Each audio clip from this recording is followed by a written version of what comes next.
In the spring of 1944, the world awaits the attack of the Allied forces in Northern Europe, the opening of the much-awaited Second Front. In Italy, an earlier attempt at a second front has halted against fierce German resistance. In Russia, the Germans have fought their last offensive, an attack that crashes to failure at the Battle of Kursk. The end of the Blitzkrieg as a menace is mirrored by the end of the German U-boat threat, as the German Navy is defeated in the Battle of the Atlantic. As the endgame begins, the Axis leadership can now only act to postpone its inevitable doom.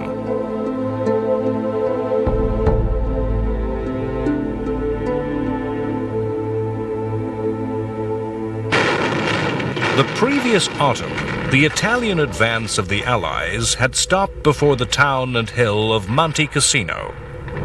In the spring of 1944, 4 battles were to be fought in an attempt to take the town that dominated the front and prevented any move north. First, U.S. forces were repelled at high cost by the Germans. Then Indian and New Zealand troops, assisted by heavy strategic bombers, made 2 attempts to take Cassino, both times defeated with heavy losses. By the April of 1944, the Italian campaign had reached crisis. The success of the Germans was giving Hitler hope. The battles seemed to prove that German arms could deny both the greater numbers and material strength of the Allies. Both American and British generals admitted themselves bereft of ideas. The position was finally prized open by fresh minds. Free French troops drawn from Moroccan hill tribes found ways through mountains thought impassable and encircled Cassino. Free Polish troops made a near-suicidal attack from the south. Cassino fell, and the Italian front opened for movement. In the release from the frustration that the fight for Cassino had generated, clear military judgment became clouded by ambition and lust for glory. As the Germans retreated from Cassino, American armies could have overtaken and encircled their enemy, perhaps ending the war in Italy. Instead, U.S. General Mark Clark, an officer who felt the failure at Cassino personally and suspected the British of attempting to steal the glory of victory, ordered an advance on Rome, and the Germans fled northwards in safety. On June 4th, American forces entered Rome in triumph. Meanwhile, German engineers were preparing a new complex line of fortifications against which the battle would have to be fought all over again. Soon, the glory of the capture of the Italian capital would be overshadowed by greater events. As Cassino fell, in the Pacific, U.S. forces for the first time occupied Japanese territory. The Marshall Islands were a remote group of 36 Micronesian atolls forming part of the outer perimeter of Japanese defenses. In a brilliantly planned and executed attack which used intelligence derived from broken coded signals, which enabled the U.S. forces to find the weakest points in the Japanese fortifications, the islands were taken over by 80,000 troops. In the spring of 1944, fighting continued in the struggle along the borders of Burma, India, and China.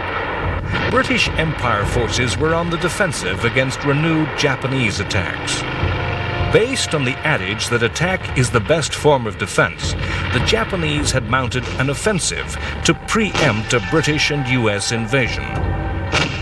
85,000 Japanese troops attempted to take the remote towns of Imphal and Kohima, towns that were effective gateways into India. The British Empire troops were ordered to resist, with no retreat or surrender, and Imphal and Kohima were besieged. The British supplied their troops by air, the Japanese not at all, and their troops began to suffer from starvation and disease. The British troops defied Japanese attack after Japanese attack for 80 days, with increasing desperation on both sides. In late June, the Japanese were forced to withdraw. Only a quarter of their troops had survived. The British began preparations to pursue their enemy. For nearly 4 years, Western Europe had suffered German occupation. However, it was clear to the world that this era of history was ending. All over southern England, the signs were that the invasion was coming. A massive assembly of men and material was gathering. The Allies aimed to bring an overwhelming strength to bear against the Germans. The invasion was given a secret codename, Operation Overlord. The coast of Britain, to a depth of 16 kilometers, became a secret forbidden military zone. Villages evacuated of civilians, countryside and coast requisitioned by the military, as armed forces practiced and practiced again the skills of amphibious warfare.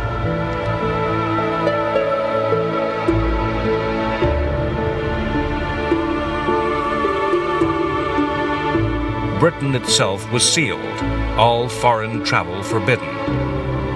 The invasion was the product of lessons learned in many previous operations, where the armies, air forces, and navies of different nations cooperated in detailed, coordinated action.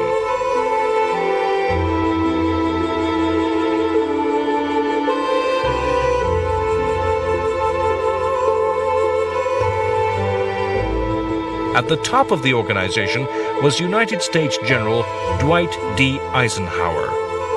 Eisenhower's abilities were political as much as military, making the alliance work in everyday reality. If it is true that every battle is won or lost before it's fought, then the leadership and the staff that Eisenhower assembled is the embodiment of that idea. There was meticulous attention to detail and a refusal to act without the correct preparation and resources for victory. The actual military plans were in the hands of Bernard Montgomery, the master of the set-piece battle, with a fanatical obsession for detail. Eisenhower's diplomacy was crucial in his winning command of both British and American strategic bomber air forces. The Air Force commanders believed their attacks on German industry and cities could win the war on their own, and resisted their planes being used in the support of ground forces. Events would show Eisenhower right. It's hard for us to realize that armies fighting on beaches, fighting their way ashore with specialist equipment, was a new thing. Historically, amphibious landings were made by ordinary ships, ordinary boats, by small armies. The size of armies, the lack of radar, of aircraft, of the telephone, meant amphibious landings were made unopposed. The lessons of previous invasions in North Africa and Italy brought forth new technologies of war. Swimming tanks were designed to fight with the very first wave of attacks. Provided with flotation tanks and propellers, the tanks were launched at sea and swam ashore to suppress fire from defending infantry. Specialist fighting vehicles cleared mines, laid roads, and bridged obstacles. It was an eccentric area in which the British excelled.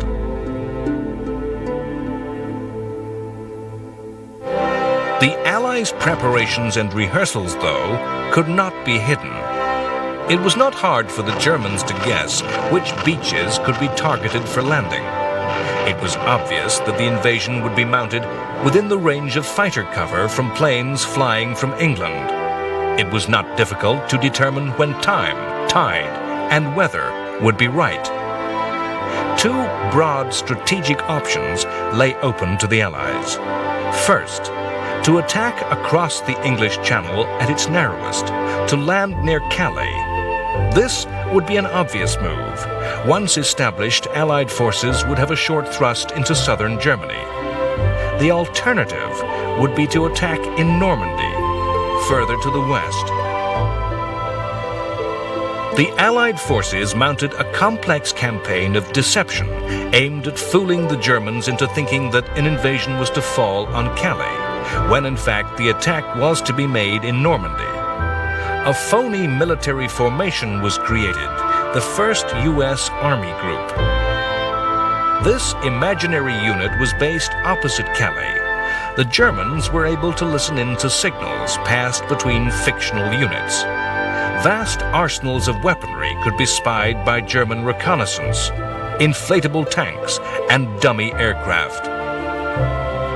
All Germany's spies in Britain had been caught and turned, and were feeding fake intelligence to their spy masters. Air power was central to the success of Overlord. In the Italian campaign at Salerno and Anzio, well-organized German troops had quickly brought up reserves against Allied amphibious landings. The first days and weeks of the invasion would be a race between the two armies to bring reinforcements into action. Air power was crucial to the Allies winning that race, attacking the roads, the railways, and the bridges the German army would use.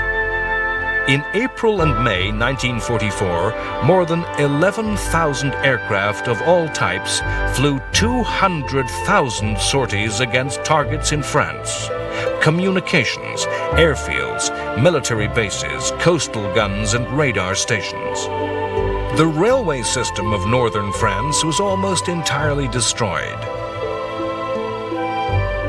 The air forces were important in the deception, too.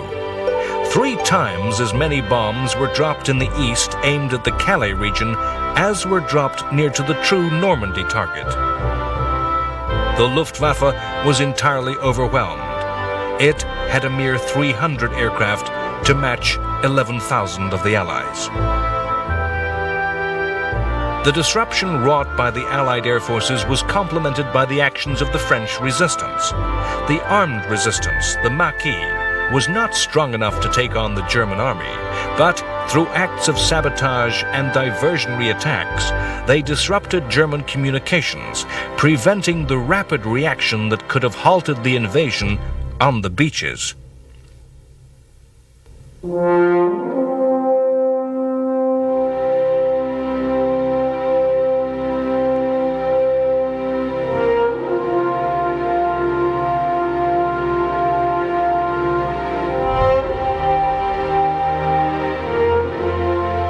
The number of ships involved on June 6th is stupefying to the imagination. 6,483 vessels were to cross the Channel. So large a fleet that had Calais been chosen, there was not enough sea room for such a fleet where the Channel was at its narrowest.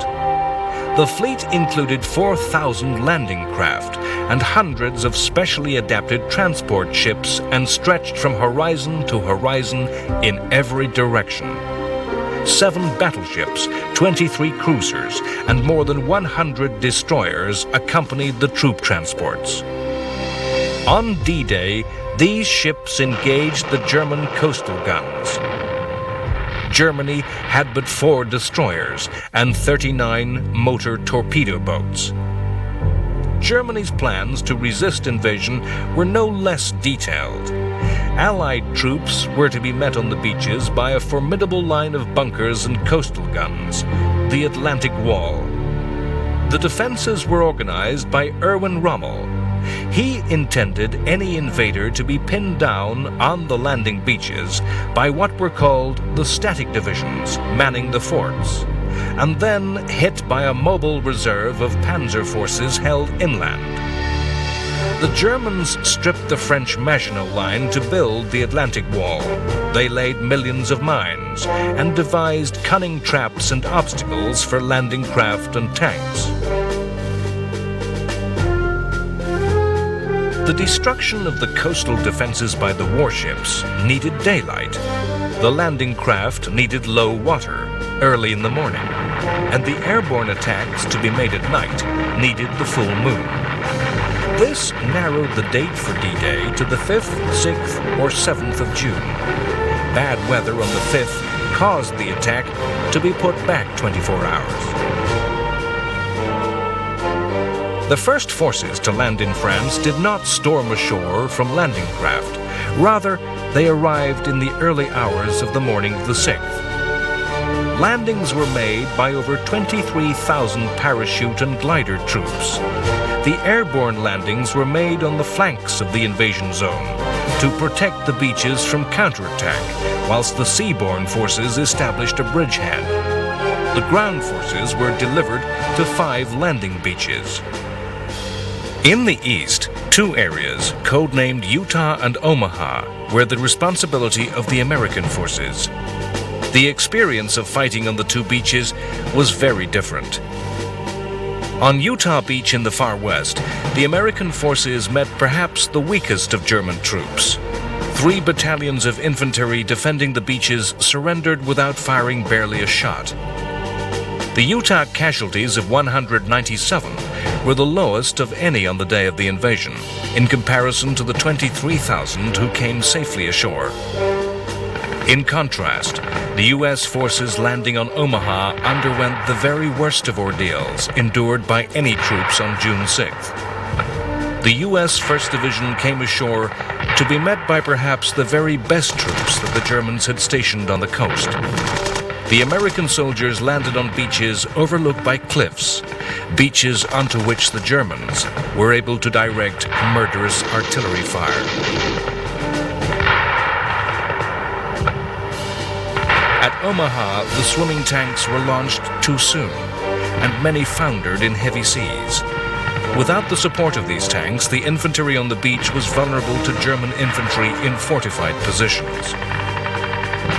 Omaha Beach has been called a disaster and portrayed in fiction as hell. Yet, despite 2,000 deaths on the first day, 34,000 came ashore.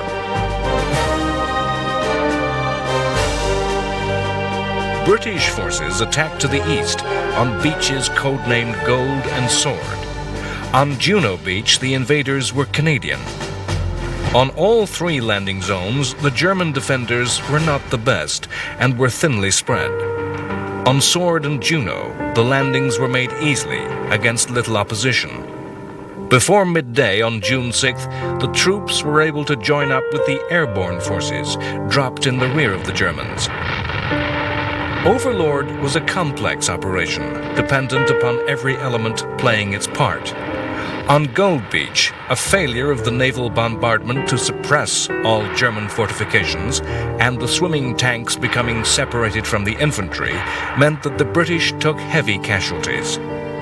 Nevertheless, the story of other beaches was repeated, and despite losses, the invaders were able to land and penetrate into the countryside.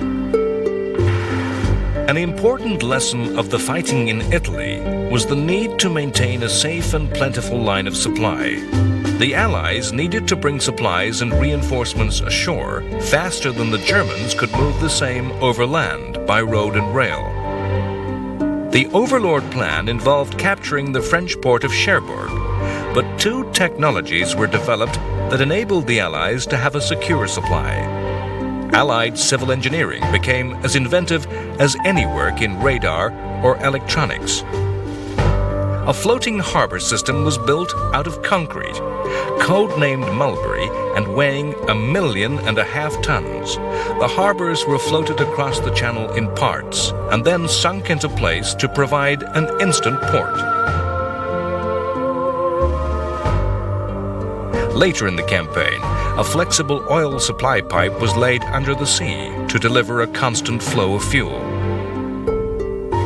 In the 3 weeks following the invasion, the Allies moved more than 800,000 troops across the channel. They joined all the beachheads together and captured the port of Cherbourg. Yet the invasion fell behind schedule. The territory held by the Allies was too small to hold the troops that had been transported. Not enough airfields had been captured. Germans, skilled in anti-tank and defensive warfare, were defending stoutly in the countryside that the French called bocage. Bocage was a medieval field system. Over hundreds of years, thick hedgerows had grown to create deep sunken lanes that provided the Germans with row after row of ready-made deep trench lines, ready-made defenses that could stop tanks. The same roads forced attackers into vulnerable single file, traps with no room for maneuver. The Norman town of Caen was a D-Day objective.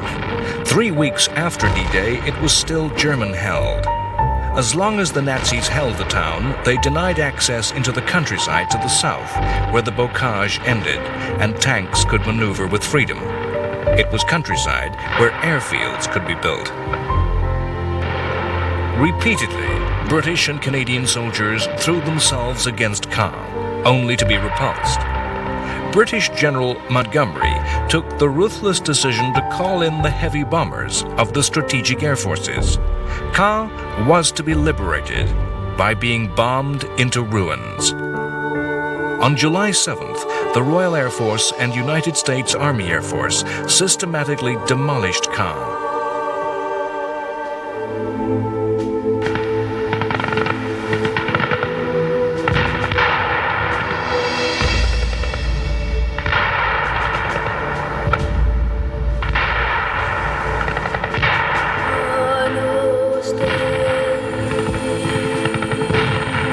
In the next week, the British and American armies fought a series of fierce battles as they pushed the perimeter of the beachhead ever south.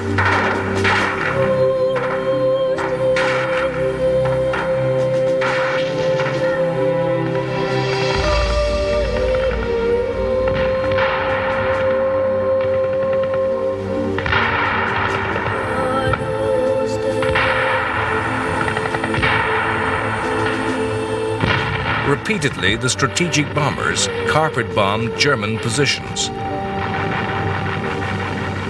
By mid-July, the British had lost more than 1/3 of their total tank force.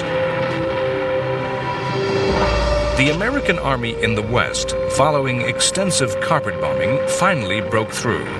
Their push to the south opened the war and broke the stalemate. The attack that developed turned around the German flank and began to surround their Normandy armies. Hitler had ordered a counterattack in early August that threatened to cut off and surround the Americans. Again, the great secret of the broken German codes came into play. The Allies were ready and waiting, and the Germans were defeated with heavy losses. The tank came of age in World War II. The decisive and devastating attacks of the 1940 German Blitzkrieg had demonstrated the potency of armored warfare. Yet, to every invention, there is a reaction. And during the war, powerful techniques and weapons of anti-tank warfare had been devised. The armies fighting in 1944 were far different from those of 1940. No longer did infantry simply flee before advancing tanks, as they had in 1940. Tanks were still an essential ingredient for victory, but needed the support of specialized infantry and mobile artillery to counter the anti-tank regiments of their enemy. The Allies rolled the Germans into an ever tighter pocket around the French town of Falaise. By the middle of August, nearly 500,000 Germans were in an ever more tightly closing trap. Attackers on all sides, to their rear, the obstacle of the River Seine. In what came to be called the Battle of the Falaise Gap, determined action by the SS Hitler Youth Division, a formation of fanatics recruited entirely from the Nazi youth organization, held back the Allies, while 300,000 Germans streamed across the River Seine in a mass escape. All German heavy equipment was lost, 1,300 tanks destroyed, and 200,000 taken prisoner. The original Overlord plan intended the Allies to halt at the Seine, to regroup and reorganize. Instead, Eisenhower decided to capitalize on the victory won and ordered pursuit of the Germans across the open country of France. Hitler had not allowed the preparation of any fallback defensive positions. There was nowhere to hide, nowhere to stand and fight. The Germans had to run all the way to Belgium and the Netherlands, even to the borders of Germany itself. Hitler's strategic common sense had not entirely deserted him. Realizing that long lines of supply would weaken the Allies, he commanded all channel ports garrisoned by stay-behind forces to be turned into fortresses and defended to the last. As the Allies neared the borders of the Low Countries in early September, few thought the war would last into 1945. In mid-August 1944, as the Normandy battles were reaching their height, the Allies mounted a second invasion of France on the Riviera. Originally planned to be simultaneous with the Normandy attack, a shortage of landing craft caused the southern invasion to be delayed. Again, there was a massive naval bombardment, and once again, the Allies enjoyed massive air superiority, with 2,000 planes against 200 German. Once initial resistance had been broken, the task of the American and Free French armies was of pursuit and entrapment of the constantly retreating Germans. The Riviera landings threatened to confound Hitler's plan that Paris should be turned into a fortress and battleground. Hitler talked of the French capital as a Stalingrad that would entrap the Allied armies and lead to their annihilation, enduring the same fate as befell the German army at the Russian city a year before. The Riviera landings threatened to surround Paris and instead make the city a trap for the Germans. On August 18th, when it became apparent that the Allied armies were threatening to overwhelm the occupiers, the population of Paris rose in revolt, and fighting broke out on the streets. Eisenhower and Montgomery refused to attack for the sake of attacking. They too saw the lesson of Stalingrad. They ruthlessly believed that liberation could wait, and only military necessity justified attack. As it became clear that the city was fighting to free itself, the Allies were forced to act. Leader of the Free French, Charles de Gaulle, feared that French communists were attempting a takeover and using the fighting to eliminate their rivals for power in post-war France. The Allies agreed that Free French forces could be released, and on August 23rd, their tanks entered Paris. The German command surrendered. De Gaulle led Allied forces in a march of triumph down the Champs-Élysées.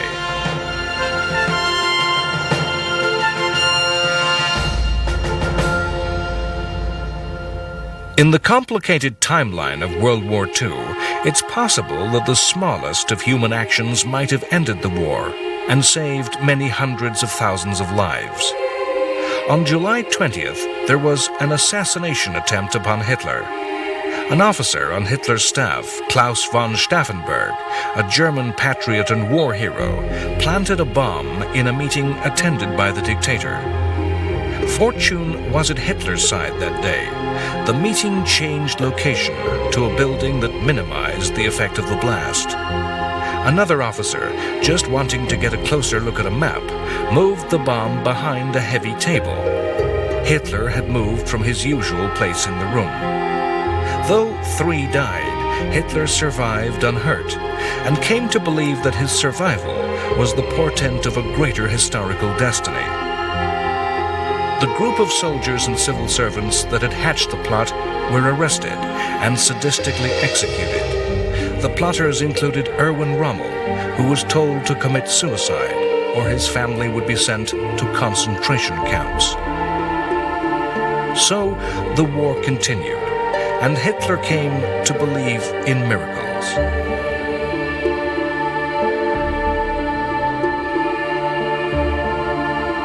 The Allies enjoyed the results of many new technologies, new weapons, and new scientific ways of waging war.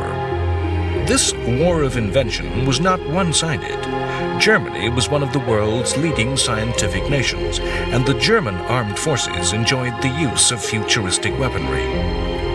As the Allied armies fought to establish their grip upon northern France, one of the most famous products of German ingenuity made its debut. On June 13th, the first V-1 flying bomb was launched against London.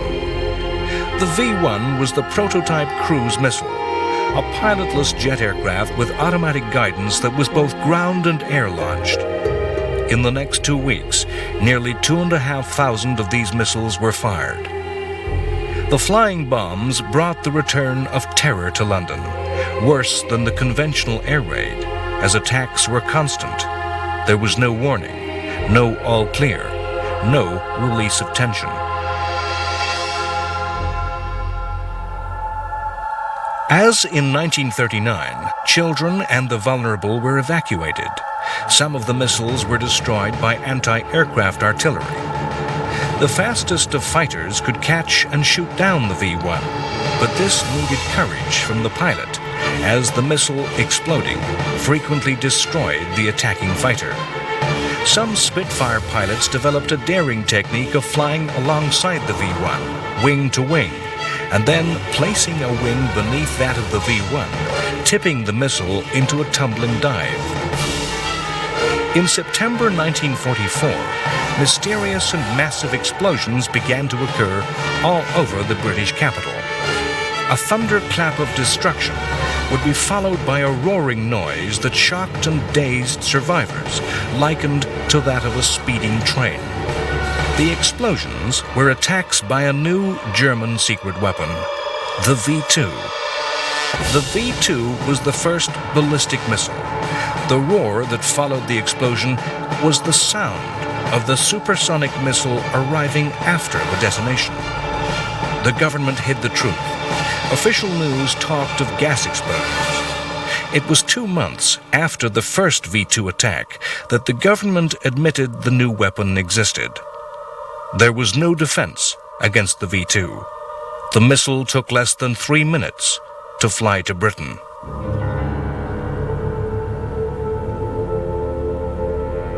In the Pacific, the gradual process of erosion, of driving back the Japanese island by island, continued. In June 1944, yet more amphibious assaults began, this time in the Marianas Islands. The islands were important to both attacker and defender. The first target, Saipan, was an important Japanese base and within strategic bomber range of the Japanese home islands. The second U.S. objective, Guam, held important supplies of fresh water and was the best natural harbor in the western Pacific. Guam would also be a base for bomber attacks on Japan and a starting point for attacks to recover the Philippine Islands. As so often in these invasions of Pacific islands, the battle on land was preceded by a naval battle. The Battle of the Philippine Sea turned into the largest carrier battle of the war. The Japanese were outnumbered in nearly every aspect. The Americans had more than twice the aircraft, had 7 major carriers to Japan's 5, 8 light carriers to Japan's 4. Disparity in quantity was matched by difference in quality. After earlier battles, Japanese crews and pilots never regained the level of training and prowess they had enjoyed earlier in the war, and came to be surpassed in skill by the Americans. The quality of American radar and intelligence was also superior. A great air battle was fought, in which the Americans enjoyed such superiority that the fighting came to be called the Great Marianas Turkey Shoot. The Japanese lost nearly 2/3 of their planes. 2 Japanese carriers were lost, 1 to air attack, 1 to a U.S. submarine. With the naval threat destroyed, U.S. Marines had to fight a stern battle to take Saipan. 4,000 Marine casualties were sustained in the first 2 days. An invasion planned to last 3 days stretched to 3 weeks. The terrain of Saipan meant that the U.S. soldiers were forced to make repeated frontal assaults against dug-in Japanese. The defenders fought with fanatical determination. In July, a mass suicide attack by the Japanese saw more than 4,000 Japanese troops killed in one day. Rather than surrender, many Japanese chose to die by their own hand. The delays caused in the taking of Saipan allowed both defenders and attackers of Guam to make full preparations. The Americans opened the assault with the heaviest air and naval bombardments of the Pacific War. More than half the 20,000 Japanese defenders were killed before a single U.S. Marine landed. Although Guam was secured easily, the remnants of the Japanese forces fought on. The last surrendered in 1972.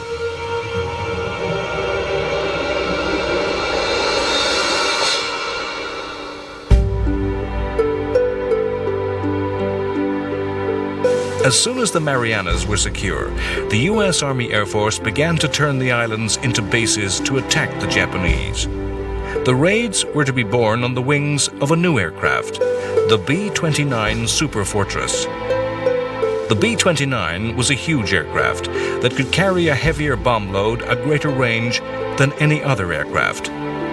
At first, the planes had flown a tortuous route from bases in China, from where southern Japan was just in range. From November 1944, the Marianas had been turned into air bases. The first raids had been precision high-level attacks upon the Japanese aircraft industry. The raids were inconclusive. In the coming years, these tactics were to be abandoned in favor of mass area attacks against Japan's wooden cities.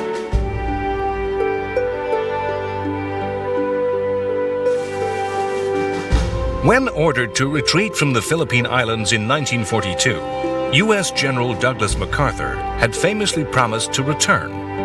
In late 1944, he gathered the forces to fulfill his vow. The Japanese occupation forces in the Philippines were ill-prepared to resist a U.S. invasion.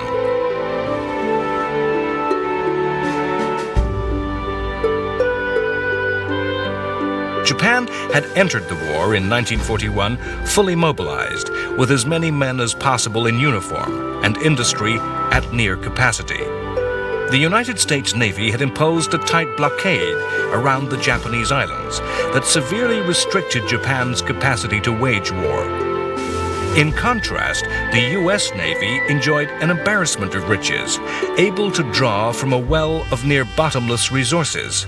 New battleships, new cruisers, new destroyers streamed from U.S. shipyards. Of the most important ships in the war, the aircraft carriers, no less than 21 new major carriers had been launched since Pearl Harbor, 5 times the equivalent number of Japanese ships. The total number of aircraft the Americans could embark was 3,000, 3 times the Japanese strength. In September 1944, U.S. carrier aircraft destroyed Japanese air forces on the Philippines. In October, MacArthur assembled a fleet of over 700 ships. And following a huge bombardment by battleships, U.S. troops landed on the Philippine island of Leyte.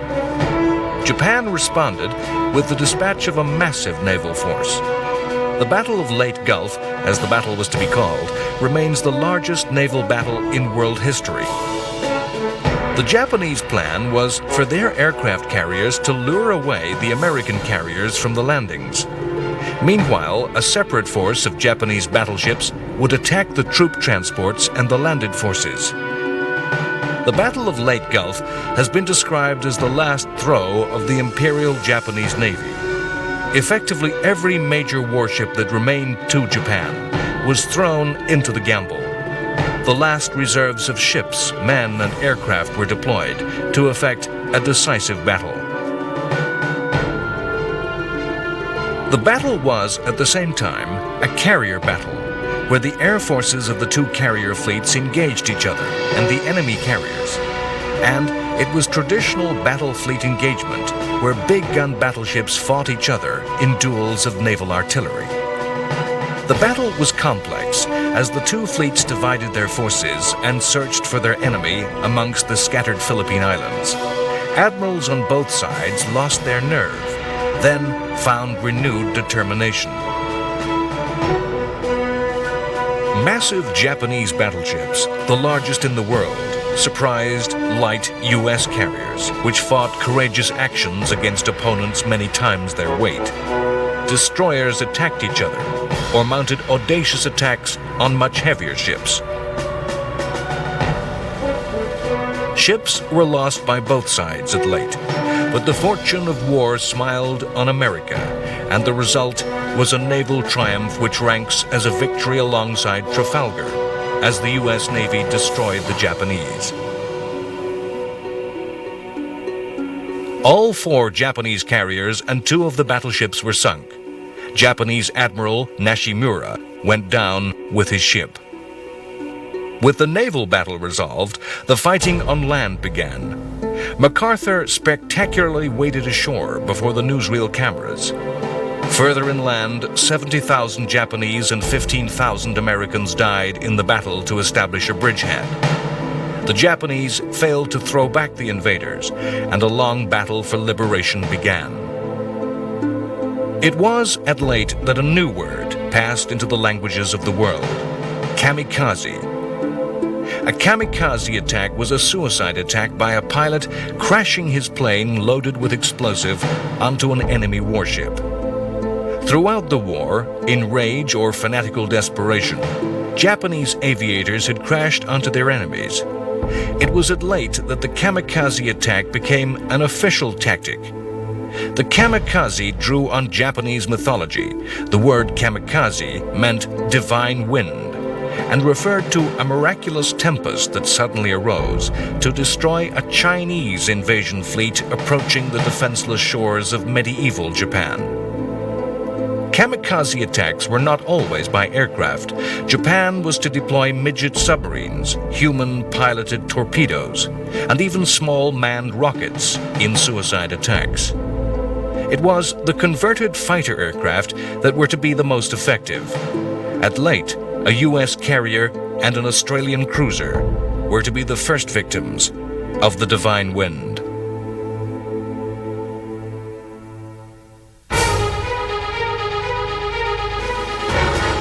Hitler had seen the Western invasion as the greatest threat endangering the very heart of the Third Reich. On the Eastern Front, he was prepared to concede territory and transferred troops to the West. On June 22, 1944, as the fighting in the West was at its height, the Soviet Union launched a massive offensive that threatened a general collapse of the German armies in the East.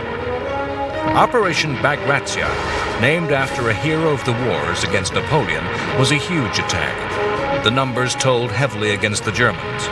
1.2 million Red Army soldiers against 400,000 Nazis. 5,200 tanks against 900 German machines. 6,000 Soviet aircraft against 1,300 Luftwaffe planes. Hitler was to sacrifice the lives of many thousands of his soldiers by designating Soviet cities as fortresses to be held to the last man.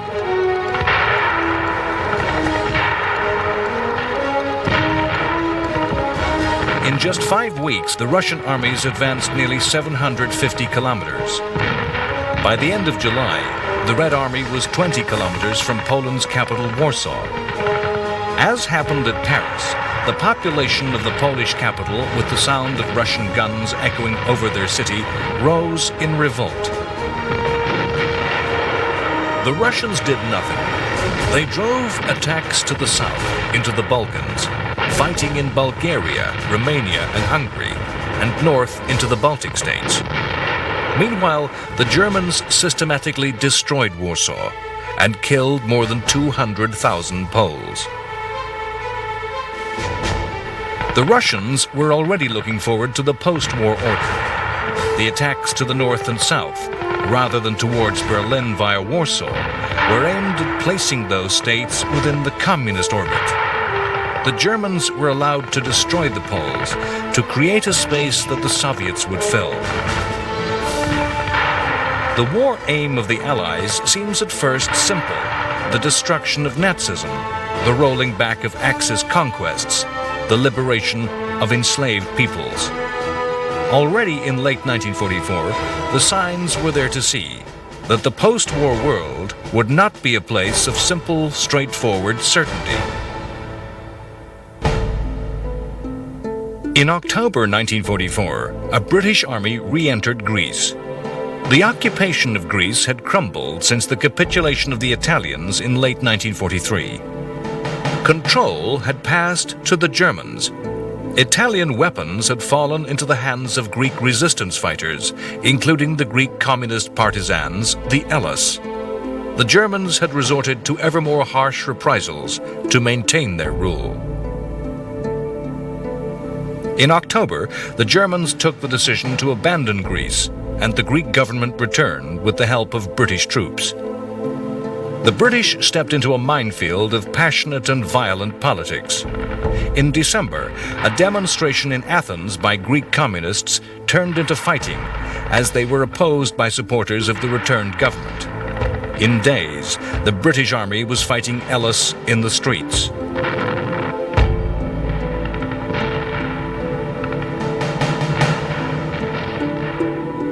In the autumn of 1944, the optimism among the Allies at the end of the Normandy campaign that the war would soon be over was to prove misplaced. The advance across northern France had been so rapid that by early September, the Belgian capital of Brussels had been liberated and the port of Antwerp captured. Supply was crucial to the continuation of the war on into Germany. The capture of a major port facility was a major prize for the Allied armies, but was a prize that was to be squandered. Hitler ordered all Channel ports to be held to the last man. Dunkirk was to hold out to the very end of the war. The capture of Antwerp left a large German force to the west, controlling the approaches to the port, rendering it unusable. The Allies failed to clear those troops, who mined and dominated the river with artillery. The Allies failed to prevent the Germans from gathering their scattered forces and reorganizing. The Allies ignored intelligence that revealed their plan to fight a major battle against the Allied supply lines. No action was taken because of the wave of feverish optimism that the war could be ended quickly. The will of the Allied commanders was focused elsewhere. The distraction was the operation planned by British General Bernard Montgomery to seize a crossing of the River Rhine by airborne attack, drive forward to the captured crossings with armored forces, then invade Germany and end the war before Christmas. This was the famous Arnhem attack, the bridge too far. In mid-September, American airborne forces seized bridges at Nijmegen and Eindhoven, attacks that went smoothly and with success. The British 1st Airborne Division descended upon Arnhem, deep in the Netherlands. The British forces, though, were dropped not near enough to their targets. They landed upon 2 SS Panzer divisions that were re-equipping, and the British plans for the operation were captured. British forces found themselves pinned down, and, under increasing pressure, failed to capture the bridge. The action by ground forces to link up and relieve the paratroopers and glider troops was met by heavy German resistance and ground to a halt. After a week, the British were forced to admit defeat. What troops could be saved were, but 6,000 were taken prisoner and more than 1,000 killed.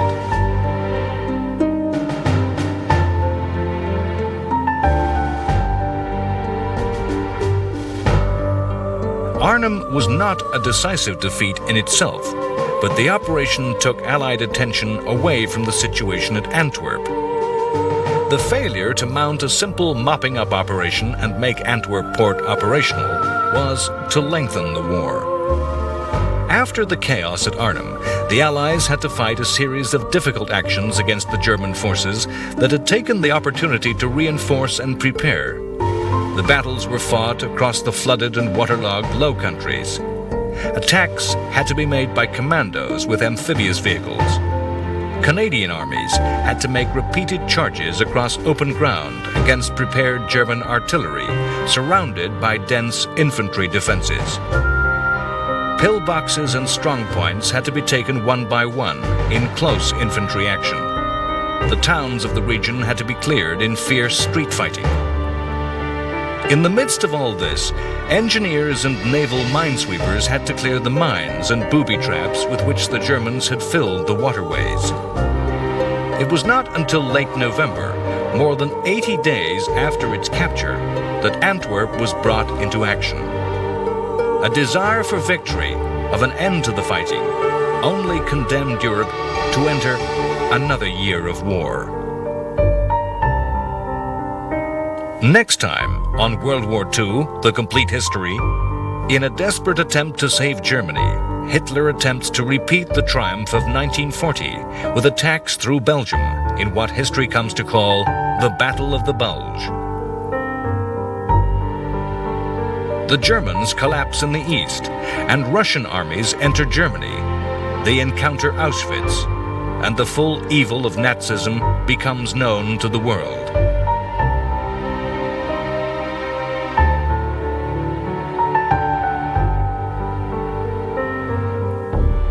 The last act of a dying Franklin Roosevelt is